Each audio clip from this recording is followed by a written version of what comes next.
Welcome back. It's another week and we're going to do another stitch in the Home Sampler Stitch Along. Today we're going to do the chain stitch.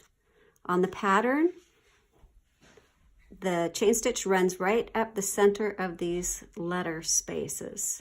So we're going to start at the bottom of the letter, right in the center between those two lines. And it's like the blanket stitch where the thread is going to run behind the needle. So we're going right back in that same hole that we started with. Take about 1/8 of an inch stitch, run the thread behind the needle, and it catches it and it makes a little loop or a little chain. You don't want to pull it too tight because we want to keep that integrity of that shape. Now we're going back in that same hole inside that loop and take another stitch about 1/8 of an inch. Again, we're going to put the thread behind the needle and pull it through. Now we've got the beginning of a chain stitch. So this continues until we get to the top of the letter, and it is a little bit of a directional stitch. You can see it's pointy. These little chains are pointy on one end and then round on the other end. So it's important to always start at the same place on the letters, or for me it is anyway.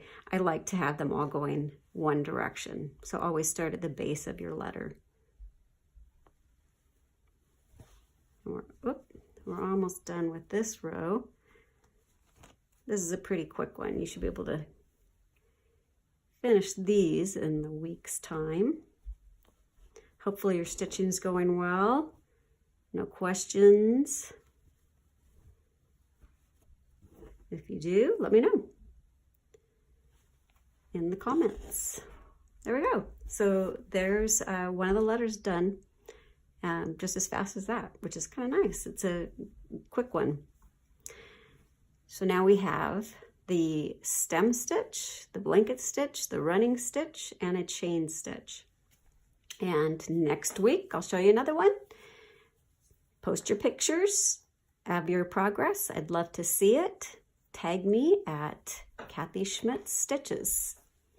All right, next time, another stitch. See you next week. Bye.